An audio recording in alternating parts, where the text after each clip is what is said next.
போடி, நீ யார வேணாலும் கூட்டிக்கிட்டு வா, என்கிட்ட இருந்து 10 பைசா வாங்கிக்கிட மாட்டேன். ஏய் என்ன உள்ள நுழையும் போதே சவுண்டா? என்ன பிரச்சனை ரெண்டு பேத்துக்கும்? இந்த பாருங்க, சோனாவரம் பஸ் ஸ்டாண்ட்ல அவளை பார்த்தேன். இன்னைக்குன்னு பார்த்து சிங்கம்னாரி பஸ் எல்லாம் கூட்டமா இருக்கடி. நான் கம்பியை புடிச்சிட்டு வரணும், நீ டிக்கெட் எடுத்துறீன்னு என்கிட்ட காசை கொடுத்தா. சிங்கம்னாரி வந்து இறங்குனதும் டிக்கெட்டுக்கு கொடுத்த காசு திருப்பி கொடுறீன்னு கேக்குறா. ஏமா என்ன டிக்கெட் எடுக்காம ஓசியில கொண்டு சிங்கம் நெல்ல இறக்கி விடுவாங்க? டிக்கெட் எடுக்க வேண்டாம். அதுக்கு உன் பொண்ணாடி டிக்கெட் எடுத்தாங்க.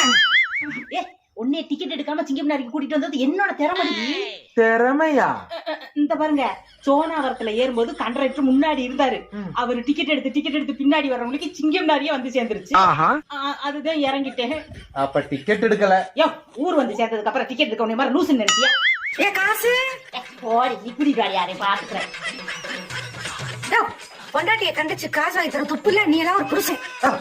என்ன ரெண்டு பேரும் சேர்ந்து போயிட்டு காசு அவட்ட கொடுத்துட்டு என்னைய பத்தி பேசிட்டு இருக்கீங்க? நீ இழுச்சு வாங்கி நினைச்சிட்டு இருக்கியா? அதான் நான் சொல்லிக்கிட்டு, அதான் ஊர் உலகமே பேசுறேன் உன் லட்சணத்தை பத்தி. போய் அம்மா இருந்துச்சு.